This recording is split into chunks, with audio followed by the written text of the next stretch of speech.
Assalamualaikum warahmatullahi wabarakatuh. Segala puji bagi Allah Subhanahu wa taala, Tuhan sekalian alam. Selawat dan salam ke atas junjungan besar Nabi Muhammad SAW, ahli keluarga baginda serta para sahabat. Sempena menyambut kedatangan tahun baru Hijrah 1447 bersamaan dengan tahun Masihi 2025, saya mewakili seluruh warga Lembaga Amanah Kebajikan Masjid Negeri Sarawak ingin mengucapkan selamat tahun baru Hijrah kepada semua umat Islam, khususnya di negeri Sarawak yang kita cintai. Tahun baru Hijrah bukan sekadar perubahan angka, tetapi ia membawa pengertian yang mendalam kepada kita sebagai umat Islam. Ia menuntut kita untuk menghayati makna hijrah yang sebenar, bukan sahaja berpindah secara fizikal, tetapi juga melibatkan transformasi jiwa, akhlak dan amal menuju ke arah yang lebih baik dan diridai Allah Subhanahu wa taala. Marilah kita semua meneladani semangat dan pengorbanan Rasulullah SAW dalam peristiwa hijrah.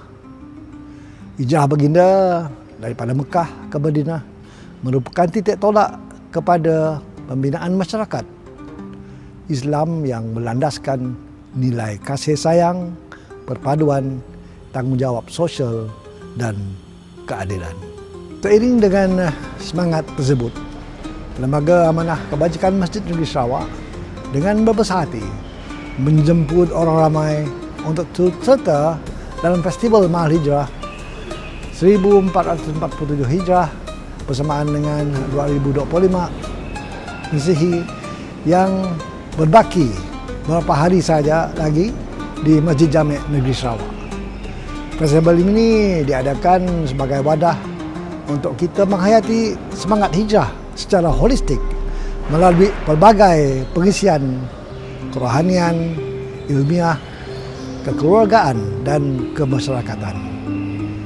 InsyaAllah pelbagai acara yang telah kami susun sepanjang festival ini berlangsung, termasuk pelbagai hadiah cabutan batuah yang menarik menanti semua pengunjung. Semoga dengan kedatangan tahun baru ini kita semua terus diberikan kekuatan dan iktizam untuk melakukan penghijrahan diri ke arah yang lebih positif serta terus menyumbang kepada kemajuan dan keharmonian umat.